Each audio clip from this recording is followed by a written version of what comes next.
স্বাগতম ক্রিকফেন্সের নিয়মিত আয়োজন টোটাল ইম্প্যাক্টে। আমি সৈয়দ সামি আছি আপনাদের সঙ্গে।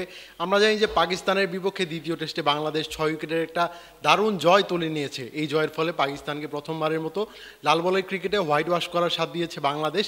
এই ম্যাচ নিয়ে আলোচনার জন্য হাজির হয়েছি। আমার সঙ্গে আছেন সাদমানুল্লাহ। স্বাগতম। আজকে বাংলাদেশ এরকম একটা অসাধারণ একটা জয় তুলে নিল। আমরা আগেই বলছিলাম যে এই ম্যাচটা আসলে ড্র হওয়া সম্ভব না, জয় অথবা হার, কিন্তু বাংলাদেশ জিতেই মাঠ ছেড়েছে। এটা নিয়ে আসলে এখন কেমন লাগছে?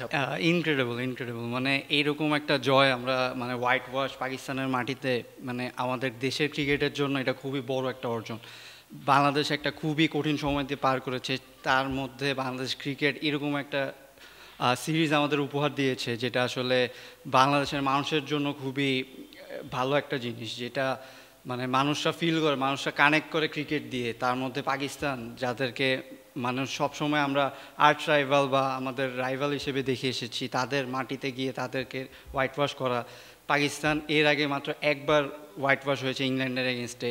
এরপরে আমরাই যারা দ্বিতীয় টিম হিসেবে পাকিস্তানের মাটিতে পাকিস্তানকে হোয়াইট ওয়াশ করেছি। আসলে সব ডিপার্টমেন্টে আমরা আগেই বলছিলাম যে রাওয়ালপিন্ডি আমরা রুল করেছি পুরা মানে দুটা টেস্টই। ফার্স্টের টেস্ট আমরা 10 উইকেটে জিতেছি। এই টেস্টটা শুধু পাকিস্তান না, আমরা ওয়েদারের সাথেও কিন্তু আমাদের একটা লড়াই করতে হয়েছে, যে আজকেও সম্ভাবনা ছিল যে বৃষ্টি হওয়ার। কালকে ওয়েদার ফরকাস্টে বলা হয়েছিল যে আজকে বৃষ্টি হতে পারে, কিন্তু আল্লাহর মতো বৃষ্টি হয়নি, যেই কারণে আসলে মানে এই জয়টা আমাদের প্রাপ্যই ছিল। তো ওই সাইডলাইনে আমরা দেখছিলাম যে গ্রাউন্ডসম্যানরা রেডি ছিলেন যে বৃষ্টি নামলেই যেন তারা নেমে পড়তে পারেন এরকম। তবে আজকের এই ম্যাচটা এই সিরিজটা শুরুর আগে আমরা কি ভাবতেও পারছিলাম যে আমরা পাকিস্তানের মাটিতে হোয়াইট ওয়াশ করতে পারবো তাদের? আমাদের মানে যে কয়েকটা সিরিজে আমরা হোয়াইট ওয়াশ করেছি বিদেশের মাটিতে, ওয়েস্ট ইন্ডিজ আছে, জিম্বাবুয়ে আছে, এদের মতো দলগুলা, যাদের বিপক্ষে আমরা হোয়াইট ওয়াশ করেছি যাদেরকে দেশের বাইরে। হ্যাঁ হ্যাঁ, দেশের বাইরে। এখন কি পাকিস্তানের বিপক্ষে আমরা এটা তো কল্পনাও করিনি যে এই সিরিজের আগে আসলে আমরা হোয়াইট। না, সেটাই বলছিলাম যে পেছনে কি কি কারণ থাকতে পারে আপনার? আমাদের আসলে মানে যেই পরিস্থিতি ছিল বাংলাদেশে, যে পরিস্থিতি, সেইখানে আমরা এত কিছু, ইভেন ক্রিকেট বোর্ডেও এত সমালোচনা, কোচ নিয়ে এত সমালোচনা হয়েছে, এগুলো বাদ দিয়ে ছাপিয়ে যে আমরা আসলে এরকম একটা জয় এনে দেবো, সেটা আসলে অনেক বড় ক্রেডিটের ব্যাপার। যেটা বলছিলেন যে কী কী ছিল, এই যে দেখেন আমরা কিন্তু ওয়ার্ল্ড কাপের পরে অনেক দিন গ্যাপ ছিল, লম্বা সময় গ্যাপ ছিল, আমরা এই টেস্ট দিয়ে ইন্টারন্যাশনাল ক্রিকেট আবার ফিরেছিলাম। এর আগে কিন্তু বিসিবি ক্যাম্পের ব্যবস্থা করেছিল 2 মাস, প্রায় 2.5 মাস আগে ক্যাম্পটা শুরু হয়েছিল। এই যে একটা প্রসেস তৈরি করা, যে খেলা না থাকলেও, ইন্টারন্যাশনাল খেলা না থাকলেও আমাদের প্লেয়ারগুলোকে ফিট রাখার জন্য বা ম্যাচ সিনারিও রাখার জন্য আপনি ক্যাম্প তৈরি করছেন, আপনি কোচদেরকে মানে যারা অ্যাভেলেবল আছেন তাদের দিয়ে আপনি প্লেয়ারদের অ্যাক্টিভ রাখছেন। এই জিনিসগুলো কিন্তু বড় বড় টিমগুলাই করে থাকে, যে তারা কখনো বসে থাকে না, তারা ছুটি একটা এক্স্যাক্ট একটা অ্যামাউন্ট হয়তো ছুটি কাটাবে, তারপরে কিন্তু তারা খেলায় ফেরার জন্য এইভাবে ক্যাম্পে চলে যায়, যেখানে আসলে ম্যাচ যখন বড় ম্যাচ যখন আসে তখন আসলে মানে খেলতে অসুবিধা হয় না, তখন আর হঠাৎ করে এসে খেলতে গেলে নার্ভাসনেস বা কোনো কিছু ফিল হয় না। সো সেই ক্ষেত্রে আপনি যখন এই প্রসেসগুলো মেনটেন করবেন, এই রেজাল্টগুলো আসবেই।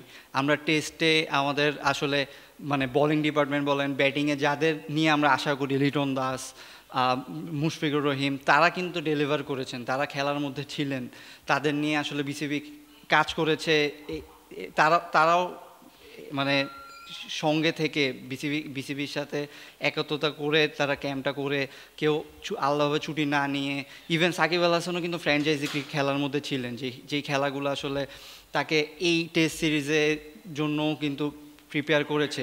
তবে একটা জিনিস আমার বলতেই হয় যে আমাদের এখানে টেস্ট টিমে বেশ কয়েকজন ক্রিকেটার আছেন যারা আসলে সীমিত ওভারের ক্রিকেটটা খেলেন না। জাকির হাসানের কথা ধরতে পারেন, সাদমান ইসলামের কথা বলতে পারেন, মমিনুল হকের কথা বলতে পারেন, মুশফিকুর রহিম টি-20 বিশ্বকাপে খেলেননি, তিনি যেহেতু টি-20 থেকে অফসরে নিয়েছেন। তারপরে নাহিদ রানা, স্পেশালি নাহিদ রানা লাল বলের ক্রিকেটে আমাদের মানে ওয়ান অফ দ্য বেস্ট নতুন ফাইন্ডিং। তাছাড়া 150 কিলোমিটার গতিতে বল করছেন, যেটা আসলে বাংলাদেশের ক্রিকেটে দেখাই যায় না বলা চলে।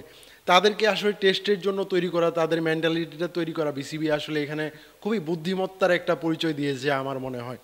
তবে আজকে আমরা বেশ কয়েকটা ইনিংস দেখেছি যেগুলো খুবই দারুণ ছিল। এই ইনিংসগুলো নিয়ে কথা না বললেই না।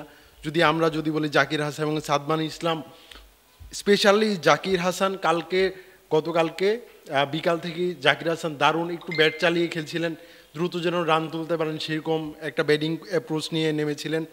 এই অ্যাপ্রোচটাকে আপনি আসলে কিভাবে দেখছেন, যে তার এই অ্যাপ্রোচটা হয়তো টিম ম্যানেজমেন্ট থেকে বলা ছিল যে তুমি একটু মেরে খেলো যেন আমাদের চেজিংটা একটু ইজি হয়ে যায়? হ্যাঁ, এই যে দেখেন, এটা কিন্তু উইনিং মেন্টালিটির একটা বিষয়, যে আপনি এই ফোর্থ ইনিংসে এসে পাকিস্তানের এগেনস্টে আসলে 185 রানও কিন্তু একটা বড় টার্গেট।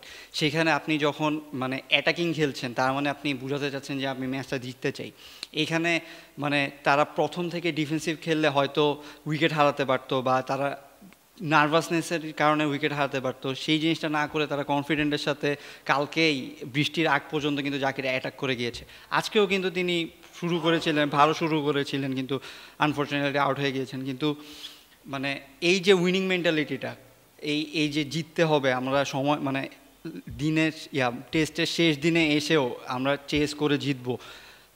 আমরা কিন্তু কলাস করতেও পারতাম, মানে শেষ দিনে এসে যে কলাস করলে আপনি অতটা ব্লেম দেওয়ার কিছু নেই। পিচ যদি ওইভাবে, আর প্রথম ইনিংসের কথা যদি ভাবেন, আমরা কিন্তু 26 রানে 6টা উইকেট হারিয়েছিলাম। এখান থেকে আমরা 6 উইকেটে জয়টা নিয়ে এসেছি। মানে ফার্স্ট ইনিংসে ওরকম একটা শুরুর পরে কামব্যাকটা কিন্তু আমাদের দারুণ হয়েছে। এইখানে আপনি দেখেন, আমরা এই যে সাকিব আল হাসান বা মুশফিকুর রহিমের কাছ থেকে এটাই চাই যে খেলাটা শেষ করে আসবে। তারা যদি মানে আউট হয়ে যেতেন তাহলে কিন্তু সমালোচনাটা আরও বেশি হতো, যে তাদের চেয়ে এক্সপিরিয়েন্স ব্যাটার বা প্লেয়ার কিন্তু বাংলাদেশে এখন নেই। তারা যেহেতু দায়িত্ব নিয়ে শেষ করেছেন এসেছে, এর ফলে জুনিয়র যারা রয়েছেন তারা কিন্তু ইন্সপায়ার হবে, যে তারা বুঝবে যে খেলাটা আসলে কীভাবে শেষ করে আসতে হয়। আজকে আরেকটা জিনিস নিয়ে কথা বলতে হবে, শান্ত ব্যাটিংয়ে মনে হয়েছে যে, আমি বলছিলাম যে মুমিনুল হককে নিয়ে 57 রানের একটা জুটি করেছেন। আমরা এই শান্তকে আসলে আমরা 2 টেস্টে 3টা ইনিংস আগে কিন্তু আমরা দেখিনি। আজকে খুবই ধৈর্যশীল, দায়িত্বশীলতার পরিচয় দিয়েছেন শান্ত। যেভাবে মুমিনুল হকের সঙ্গে বাংলাদেশের জুটিটাকে এগিয়ে নিয়েছেন, এই কারণে কিন্তু বাংলাদেশের চেজিংটা খুবই সহজ হয়ে গেছে। তাদের দুজনের ব্যাটিংয়ের কারণে কিন্তু পাকিস্তানের বোলাররা খুব একটা স্কোপ পাননি যে তারা যেন বাংলাদেশের বোলারদের উপর, ব্যাটারদের উপর চড়াও হওয়ার জন্য।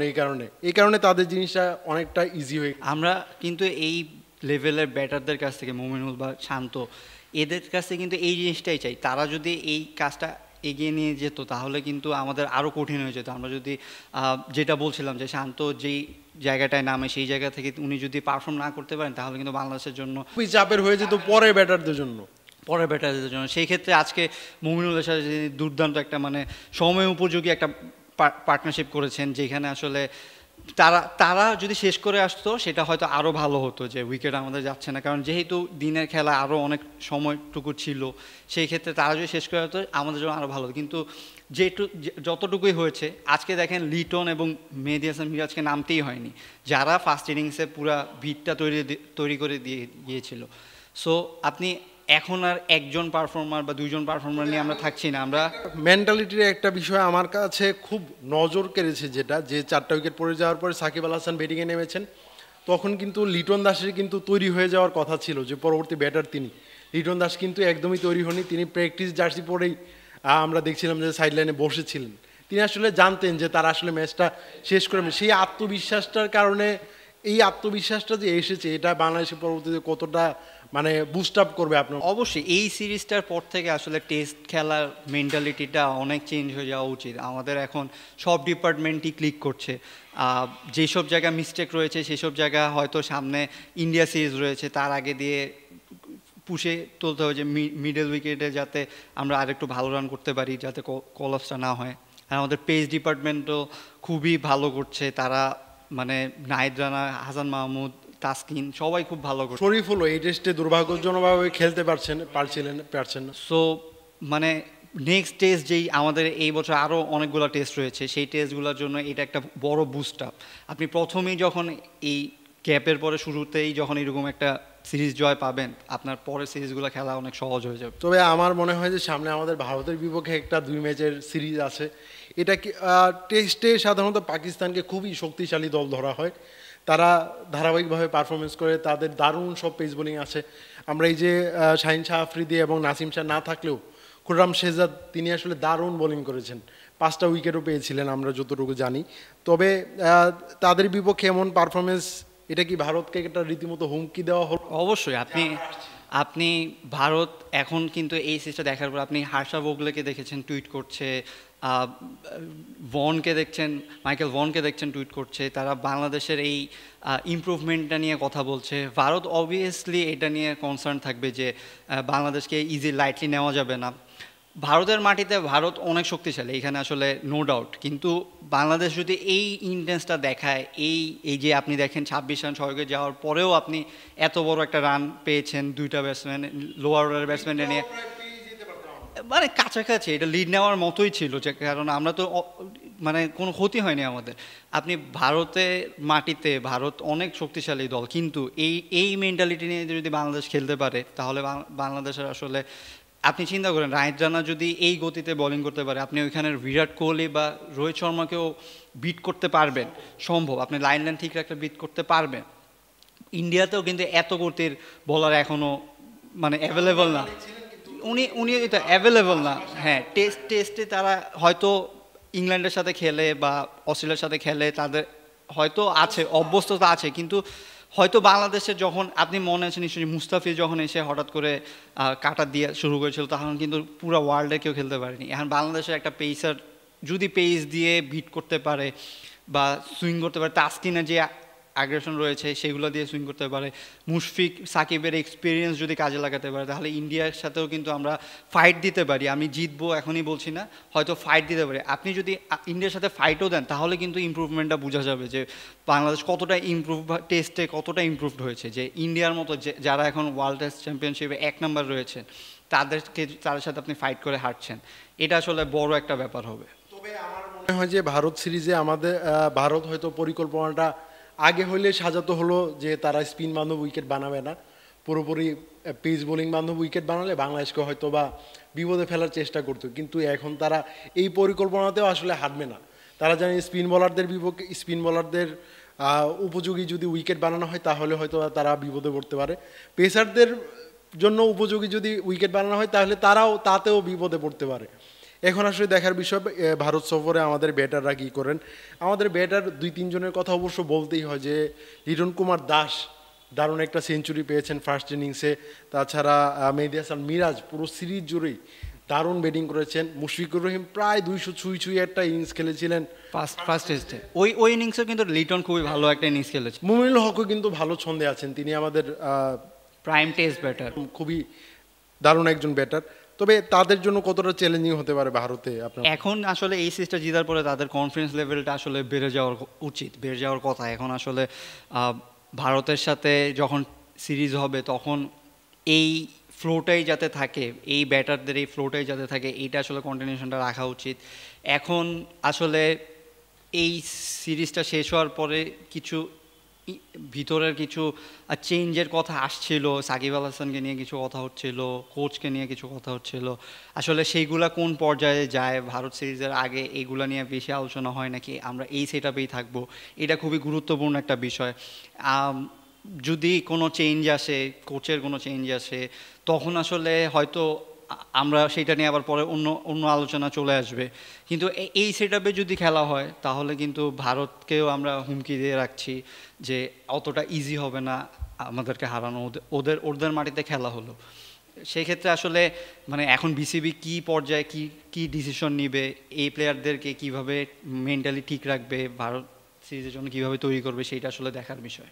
তবে আমার পার্সোনাল মতামত, বাংলাদেশ ক্রিকেট টিম এখন যেরকম একটা দারুণ একটা ছন্দে আছে, এর মধ্যে আসলে টিমে কোনো চেঞ্জ আনা এতটা মনে হয় উচিত হবে না, যেহেতু হাতুড়ি সিংয়ের অধীনে বাংলাদেশ এত ভালো একটা পারফরমেন্স করেছে।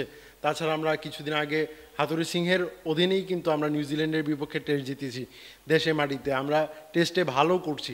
এই মুহূর্তে এত ভালো ছন্দে থাকা একটি দলে আসলে কোনো প্রফেশনাল টিম এরকম মানে করবে না যে হুট করে এত ভালো পারফরমেন্স করা একটা কোচকে। হাতুড়ি সিংহ নামে অনেক কিছুই আসতে পারে, তিনি আগ্রাসনে বিশ্বাসী, তিনি দলের সবার উপর প্রভাব বিস্তার করতে চান, কিন্তু তিনি যেভাবে পারফরমেন্সটা বের করে আনেন দলের কাছ থেকে, সেটা আসলে অন্য যে কোনো কোচই আনুন, পৃথিবীর যে প্রান্ত থেকে আপনি কোচ আনেন তার কাছ থেকে তাদের কাজটা হবে কিন্তু দলের এই পারফরমেন্সটাই বের করে আনা, যেটা হাতুড়ি সিংহ আসলে করতে পারছেন।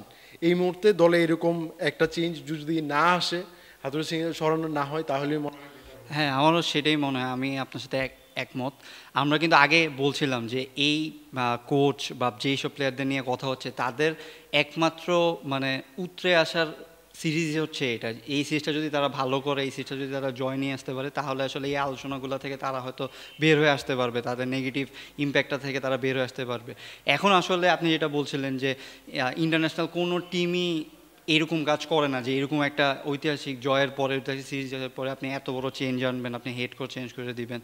এখন হয়তো বিসিবির উচিত হবে হাথুরু সিংকে রেখেই তার যেই সমস্যাগুলো হচ্ছে, বোর্ডের সাথে যেই সমস্যা হয় বা প্লেয়ারদের সাথে কথা বলে একটা মিটিং করে আসলে এই সমস্যাটা দূর করে ভারত সিরিজটা শেষ করে বা এই বছরটা হাথুরুর যেই পর্যন্ত আসলে কন্ট্রাক্ট রয়েছে সেই পর্যন্ত যদি যাওয়া যায়, 25 চ্যাম্পিয়ন্স ট্রফি পর্যন্ত যদি হাতুরু, কিন্তু আগের টার্মেও হাতুরু কিন্তু আমাদের অনেক রেজাল্ট নিয়ে এসেছে। এইবারও কিন্তু আপনি দেখছেন যে ইতিহাসে অনেক বিভিন্ন বিভিন্ন জয়ের কারিগর কিন্তু হাতুরু সিং। সো সেই ক্ষেত্রে আপনি মানে এখন এত বড় চেঞ্জ আনবেন সেটা আসলে কাম্য নয়। তবে এখানে আসলে নাজমুল হোসেন শান্তর অধিনায়কত্বের বিষয়টা একটু আন্ডার রেটেডই হয়ে যায়। আমরা আসলে তার অধিনায়কত্বটা নিয়ে খুব একটা কথা বলি না। তার এত ভালো পারফরমেন্স, তিনি সীমিত ওভার ক্রিকেটে ভালো করছেন, ব্যাট হাতে ভালো করছেন।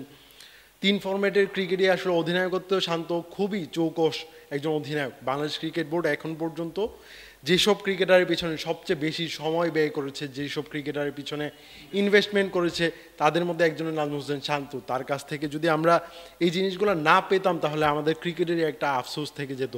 শান্তর অধিনায়কত্বটাকে না, আপনি বলছিলেন যে আন্ডাররেটেড। আমরা কিন্তু শান্তর ক্যাপ্টেন্সি নিয়ে সবসময় রেট করেছি, হাই রেট করেছি। আমরা কথা বলতাম যে তা না, হ্যাঁ হ্যাঁ হ্যাঁ, মানে যে ওর ব্যাটিংটার জন্য হয়তো আমরা তাকে অনেকভাবে জাজ করেছি, কিন্তু তার ক্যাপ্টেন্সি নিয়ে কেউ কখনো কোনো কোশ্চেন তুলে। যতদিন উনি ক্যাপ্টেন্সি, উনি মানে যেই সিরিজগুলো আমরা আগে কখনো জিতিনি, যেই ম্যাচগুলো আমরা আগে কখনো জিতিনি, শান্তর ক্যাপ্টেন্সিতেই কিন্তু আমরা জিতেছি, সেটা সাদা বলে হোক লাল বলে হোক।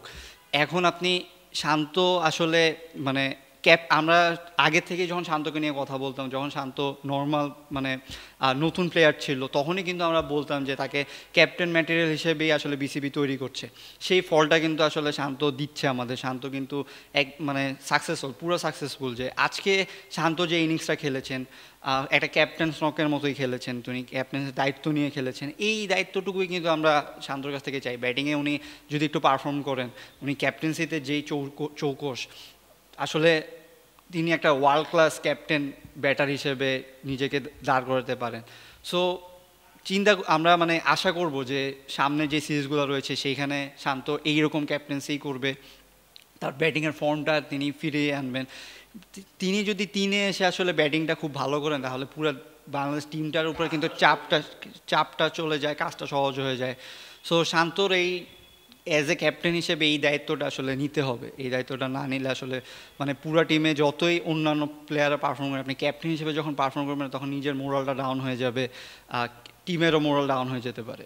তবে আমরা চাইবো যে শান্ত আস্তে ধীরে ধীরে যেভাবেই হোক ক্যাপ্টেন ফ্যান্টাস্টিক হয়ে উঠুক, আমাদের এরকম জয় আরও অনেক এনে দিক। ভারত সিরিজে আমরা আরেকটা সিরিজ জয় এনে দিক। ভারতের বিপক্ষে আমরা সীমিত ওভারের সিরিজটাও জেতার আশা নিয়ে আসলে যাব ভারতে। সেই পর্যন্ত আমরা আসলে আজকের মতো অনুষ্ঠানটা শেষ করি। ধন্যবাদ সাদমান। দর্শক, আজকের মতো শেষ করছি ক্রিকেট ফ্রেন্ডলি টোটাল ইম্প্যাক্ট। আগামী কোনো পর্বে আবার অন্য কোনো বিষয় নিয়ে হাজির হব, সেই মধ্যে আমাদের সঙ্গে থাকুন। ধন্যবাদ সবাইকে।